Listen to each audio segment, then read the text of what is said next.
Tonight, Reel to Reel travels to Florida to meet a family for whom harmony means much more than just getting along. Monsignor Murray delivers a message about today's scriptural readings. We'll take a look at a special archdiocesan school that believes hearing is priceless. Plus, Dr. Fitzgibbons offers professional advice for children of alcoholic parents. All that and more tonight. Hello, I'm Jane Rudolph. And I'm Father Dave McGowan. Welcome to Reel to Reel.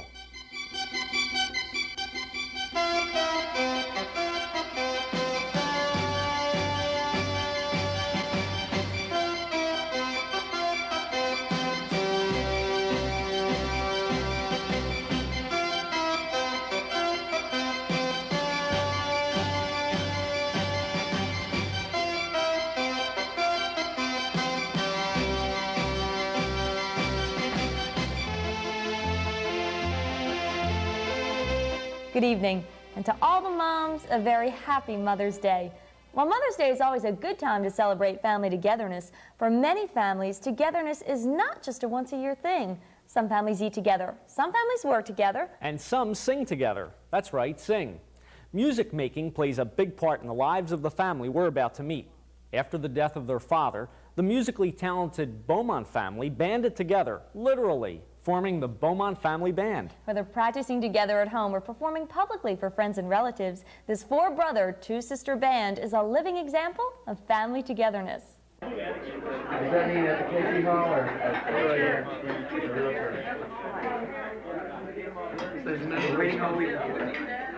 The pancakes are on the griddle, and family members are returning from Mass.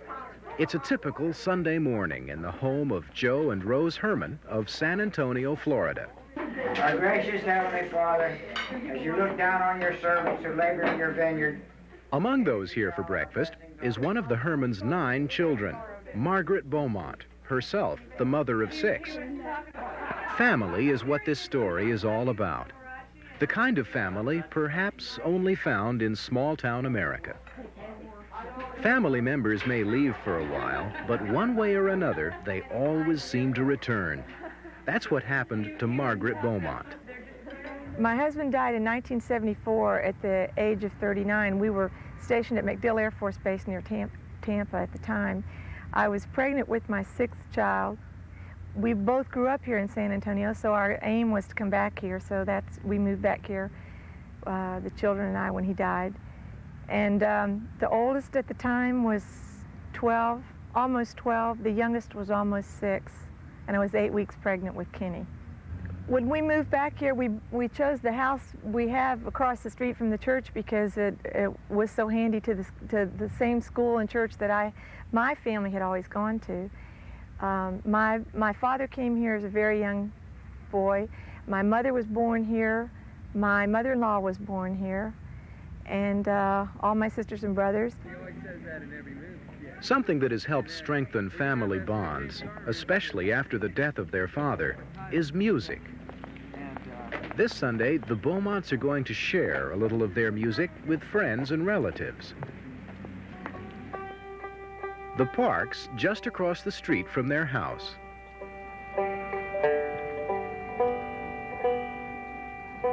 The Beaumont family was recently honored by being chosen National Amateur Music Family of the Year.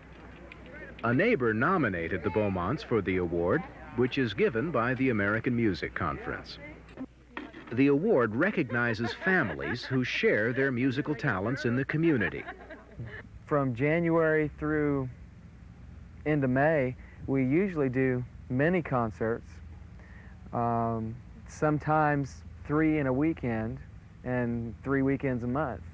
A lot of fairs, county fairs and the state fair, folk festivals, art festivals, anywhere where family-oriented music or entertainment is appropriate, I think we've done. A love of music was instilled in the children by their father, Dave. Dave was always the lullabier in the family and used to sing to us every night. Music was real important to him. While living in Tampa, the small children joined a little folks orchestra and had their first taste of performing before an audience. They had guitars, accordions, harmonicas, melodicas, bongos, maracas, tambourines, little things like that. And Mrs. Stimler called that her little folks orchestra, and she would have them play at nursing homes and at the mall and stuff like that. That's what it was doing. Here's the Beaumont Family Band. Many years ago when I was 23, I was married to a widow who was pretty as could be. This widow had a grown-up daughter who had hair of red. My father fell in love with her and soon they two were wed. My little baby then became the brother-in-law to Dad, and so became my uncle, though it made me very sad. For if he was my uncle, then that also made him brother of the widow's grown-up daughter, who of course was my stepmother. I'm my own grandpa. I'm my own grandpa. It sounds funny, I know, but it really is so. I'm my own grandpa. When we came here, we still just had the banjo and the accordion, the melodica, the bongos and the maracas. That's how simple it was when they first started. And then Davy learned the banjo, Michael learned the bass, and then the mandolin and passed the bass on to Stephen, and then Stephen learned the bass and the guitar and the banjo and passed it on to Allison. It just seems like every time they found a need for someone else to learn to play, they'd say, okay, here's the instrument, play it. And it really happened that way.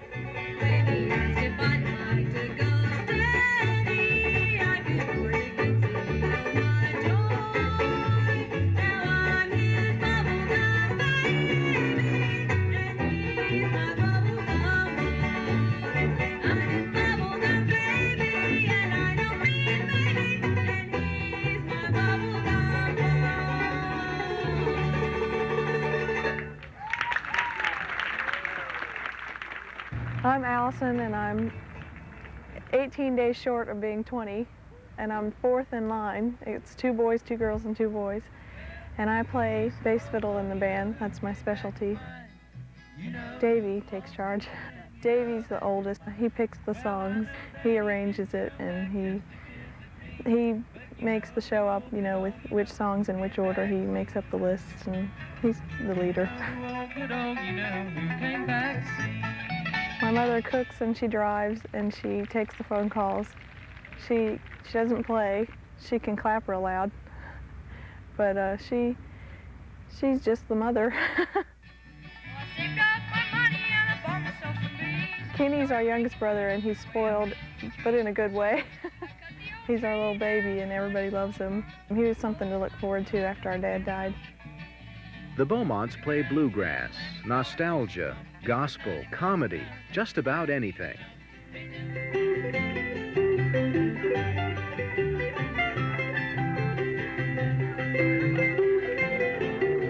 He is watching for the storm clouds. He will be our savior and guide. Can't you hear him gently beckon?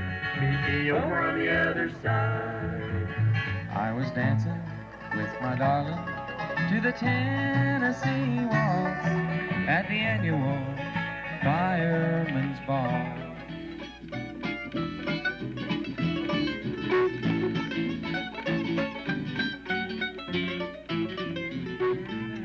Says I yearn. Now I know she's with the angels up above, 'cause she was just too tough to burn. The family means a great deal to both grandmothers. The closest to heaven I ever am is when the family is all at home around the piano and around the table. And all of them are full of wit and humor. And I love that. I couldn't live without it. After the performance, a few of the relatives stay around for a family picture. Not a bad way to end the afternoon. I really think they probably were most proud to think that Margaret was able to get this all together after the death of her husband, and the baby was not even born yet. The youngest child was not really even born. She depended so much on her husband, and all of a sudden here she was able to, you know, carry the ball, so to speak. Now, I get a good warm feeling every time I hear them play. We try to go any place that they're playing if we possibly can.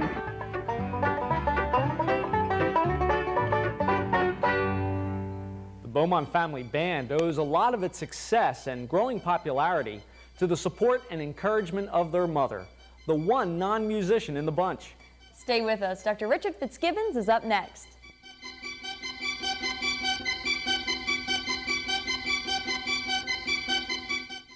The House of Charity can be found at work throughout South Jersey, wherever there is suffering and distress. Through its agencies, compassionate care goes to the elderly. The needy receive food and clothing. Special education programs administered to the mentally handicapped. Expectant mothers receive pre- and postnatal care, and medical services are rendered to the ill. Support the House of Charity in South Jersey. Touch someone's life with love. Not all families are fortunate enough to experience a special closeness like the Beaumonts. Obstacles interfering with family togetherness are widespread. One such obstacle is alcoholism, a disease that invariably affects each and every family member. When a child grows up with an alcoholic parent, the damage can be lasting, carrying over into adulthood. Dr. Fitzgibbons is with us now to focus on the problems that may beset women of alcoholic fathers. Today in relationships, we're going to discuss the negative effects of alcoholism on members of a family. You see, alcoholism is a disease which affects many people, not just the abuser. And the particular person we're going to talk about today in the family is the adult daughter of an alcoholic. You may not be aware of this, but in this country there are approximately 20 million Americans who are the adult children of alcoholics. Now, the first symptom that many of these adult daughters of alcoholics have is a mistrust of men. What happened to them in growing up was that as little girls and as teenagers, they didn't feel a father's protective love. Then what happens later in their life is they can tend to see other men the way they saw their father, especially men they open their hearts to and become vulnerable to. A number of married women tend to show this mistrust by keeping their husband at a distance, by withholding their love, by becoming more emotionally involved with their children than they are with their husband. Some single women can keep men at a distance. They're afraid of men. They don't feel protected with men. Another symptom is anger. A pool of anger develops from childhood and teenage years because of all these hurts with an alcoholic father. This anger can have a life of its own and later be misdirected at someone that the woman loves very deeply. This anger is often misdirected in passive ways, by not being attentive, by being irresponsible, by not showing love. A third symptom is a feeling of insecurity. Most alcoholic fathers don't praise their daughters enough. They don't tell them about their beauty and their goodness. And a final symptom in some daughters of alcoholic fathers is a feeling of guilt for their mothers. They frequently see their mothers being lonely and they think, my love should have been enough to make up for the loneliness she felt with my father, which of course we would think is ridiculous, but a child often thinks that way. Now, certain steps can be taken to overcome this pain from an alcoholic father in women, and they include appreciating that your father had a disease caused by certain factors and deciding that you don't want to be controlled by his disease. Secondly, appreciating that mistrust of men is rooted in anger, and that in order to get over this mistrust, you have to resolve your anger with your father. That may sound like something that's impossible to do today, but if you work at it, if you try to forgive him with your mind, with your heart, or ask God to forgive him, that pool of anger will diminish. And it's only when that anger leaves that you'll be freed from his negative control.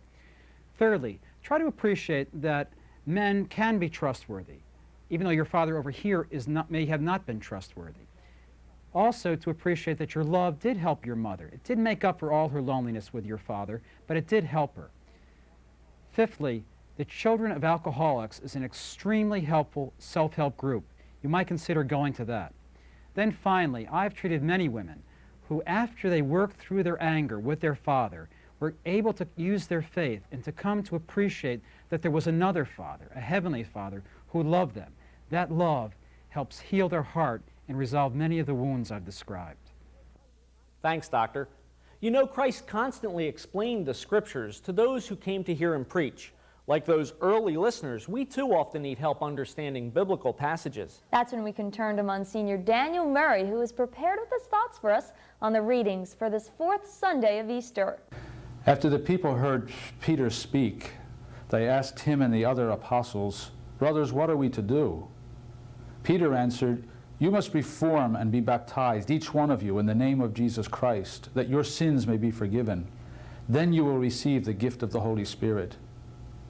In support of his testimony, he used many other arguments and kept urging, "Save yourselves from this crooked generation."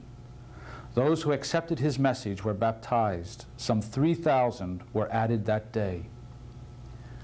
When Isaiah spoke of the future Messianic age, he said that a great reversal would take place.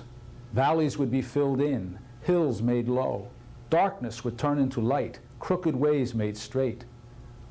Peter, in his Pentecost sermon, tells us that the resurrection of Jesus is the fulfillment of Isaiah's prophecy. He exhorts his audience, "Save yourselves from this crooked generation." The first letter of Peter speaks of the need for patient endurance. This is a virtue that all Christians are to have. It is born of the knowledge of what the resurrection has accomplished. It is patterned on the example of Christ. What has the resurrection accomplished? The resurrection has changed the world and our lives. The resurrection is not only the foundation of our future hope, it is also the cornerstone of our present reality. The process of change and transformation has already begun. By the power of the resurrection, we can build a divine road through the rugged and difficult terrain that we meet in life. We can set aside all that hinders Christ from coming into our lives. What is the pattern Christ has left us? When he was insulted, he returned no insult. When he was made to suffer, he did not counter with threats. In the gospel, Jesus tells us he was the model shepherd. He was the model of patient endurance. And he exemplified this virtue in his public ministry when he dealt with the superficiality of the crowds and the misunderstanding of the disciples. It was his strength during the arrest, trial, passion, and death. Like him, we are to do something about this crooked generation. We are to do all in our power to eliminate sin, misery, injustice, and division. These are opposed to God. We make no compromises with them. In doing this, we must imitate Jesus' patient endurance. Thanks, Monsignor. Up next, we'll visit a school for the deaf where a child is never too young to start. But first, we're going to take a short break.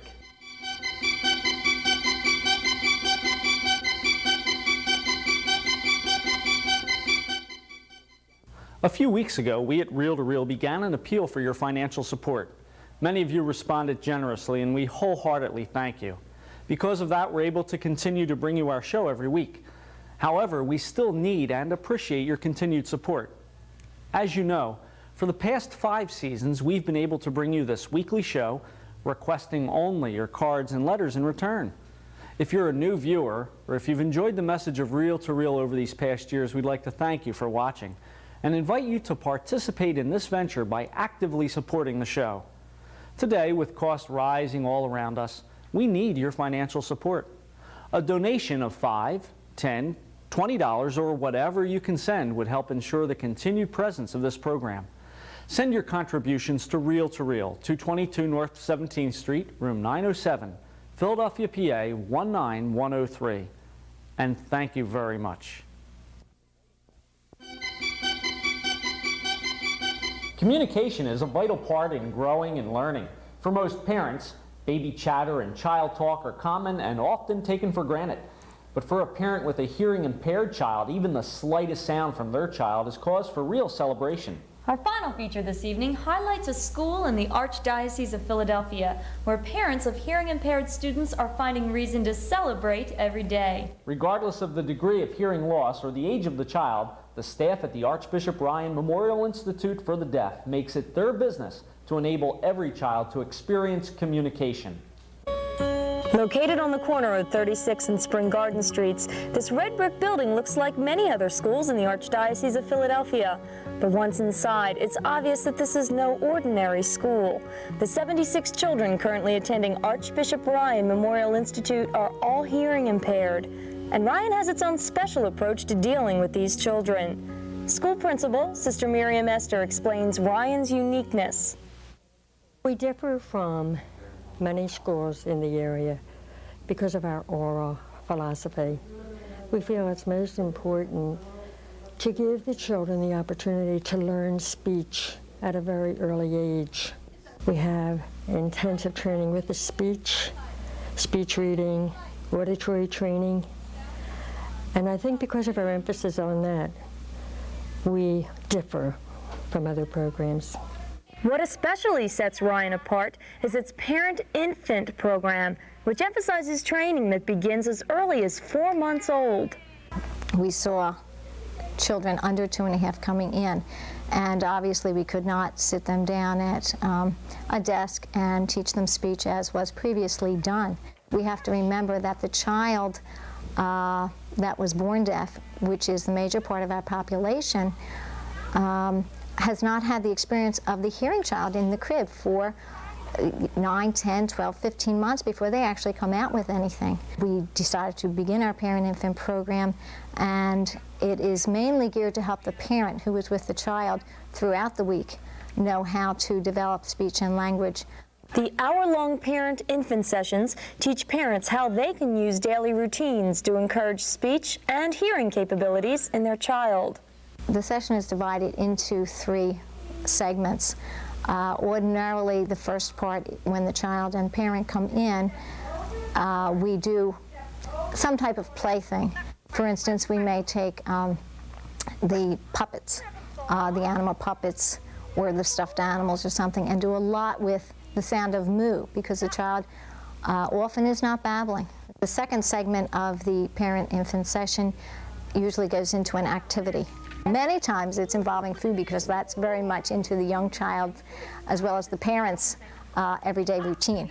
And then lastly, we usually have the child usually plays with something while the parent and myself, hopefully both parents where possible, discuss something academic. Ideally, we would like the parents and child in the program for a year before they're of age for the toddler nursery, which is approximately 18 months. Once they enter the nursery, the children are issued auditory trainers. We are very fortunate to have excellent auditory training equipment. This enhances the children's listening skills. You would get a pure sound through the auditory trainers. Some of the other advantages are the teacher does have a microphone that she can, whether the child's right next to her or across the room, if she's using her microphone, it will go directly into the child's hearing aid. The nursery program is designed with the hearing-impaired child in mind. It's very child-directed. They go to what is of interest to them, and then we input the language. We believe very much in the oral philosophy. In the oral approach, many people feel that the only part of that, or it is completely involving the use of speech, and that is certainly a major part. But 2 other very important aspects are looking behavior, which helps the child to speech read. Also very early, we do a lot with music and rhythm. We have the children listen to records, we dance with them, we help the family realize how important rhythm is to good speech later on. And all of that is the way we approach speech at an early age. The active participation of the parent is an integral part of the nursery program. I often will say to the parents that 75% of the success of their child is due to their efforts. In fact, it's the efforts of the parent that has improved their listening skills. Their hearing may be the same, and most probably is, but their listening skills have improved, and that's really what we're working towards.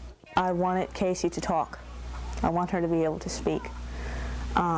And this is about the only oral program around. Mostly it's beneficial because you come down here and you find out you're not the only one. She's not the only child God ever put on this earth without hearing. That's what helps the most. Archbishop Ryan Memorial Institute is more than just a school. It is a place where hearing-impaired children can realize their right to hear, to speak, to laugh, to shine. Philadelphia's Catholic Charities Appeal Drive got underway at the start of this month. Archbishop Ryan Memorial Institute for the Deaf is one of the many very worthwhile places that benefit from your Catholic Charities donations. So if you can, please give. Before we say goodnight, as a tribute to mothers, we'd like to close our show by sharing with you a personal anecdote sent to us by one of our faithful viewers, Vince Bingham. This short story was written by his wife, who has since passed away, but her spirit lives on in the open door. When I was about 12 years old, my mother and I were out shopping in a large variety store. Mother said, "Look around and pick out something you'd like and I'll buy it for you." I looked at jewelry and a lot of foolish things that would appeal to a 12-year-old. Then my eyes were drawn to a beautiful statue of what I thought was the Blessed Virgin. I later found out that it was the little flower. I didn't hesitate for a minute. I said, "This is what I want, Mother." She looked at me askance. "This is for a Catholic, and you're a Protestant," she said. My mind wasn't to be changed, though, and I left the store with the statue held tightly in my arms. When we arrived home, I put the statue on my dresser, where I could admire it. We moved quite often, but my statue traveled wherever we went. About 6 years later, Mother had a spare room and decided to rent it. A young man came to look at it, and as he was going through our apartment, he spied my statue. He was a Catholic, and thinking we were a Catholic family, he decided it would be a nice place to live. The young man and I fell in love. I turned Catholic and we were married. We have 3 children, a boy and 2 girls, who all go to parochial schools. Now, 22 years later, my statue of St. Teresa still stands on my dresser. Some of the paint is worn off and her nose is broken, but I wouldn't part with her for anything. And that's our way of saying Happy Mother's Day to all the special moms in all of our lives. And if you have any comment on tonight's show, you can write to us here at Reel to Reel, 222 North 17th Street, room 907, Philadelphia, PA, 19103. Or call us during business hours at area code 215-668-9842. Next week, Reel to Reel gets a few laughs when we spotlight the long-running local rendition of Nonsense. We'll be off to Maryland to marvel at how the Blessed Mother is making motorists mindful of highway safety. We'll hear what Mike Gallagher thinks of religious films. Father Joe Glass has a look at some diocesan coat of arms. And we'll learn about a Florida-based organization that's helping migrant workers gain amnesty. Thanks for joining us. Good night. Good night, and rejoice, for Jesus, Mary's Son, is Lord.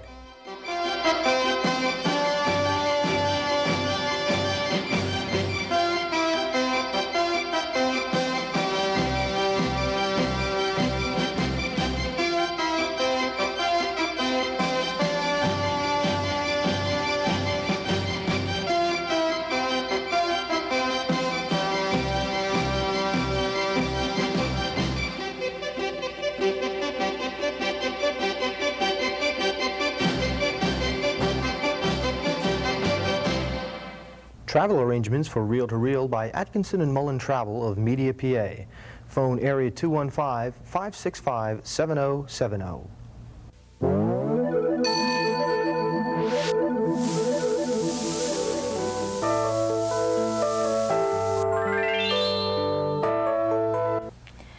By now you probably have heard of the Catholic Pentecostal Renewal or have met someone involved in the renewal. Monsignor Walsh has written many books concerning Catholic Charismatic Renewal and has produced a series of tapes, The Spirit and the Church.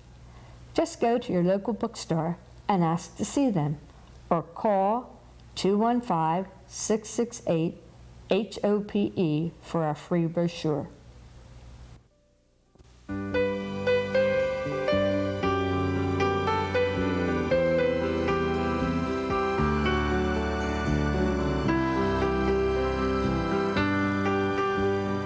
Many people find retirement isn't as much fun as they thought it would be. Too much time on their hands, too little to do. The Retired Senior Volunteer Program has thousands of opportunities for retired executives, housewives, engineers, teachers, whatever your skills or schedule. RSVP has something to fit anyone's interests. You can do what you want, when you want to do it, and still enjoy your well-earned retirement. What's your problem? Let's see. Let's figure this out. You've learned a lot in your life. Share the experience of a lifetime.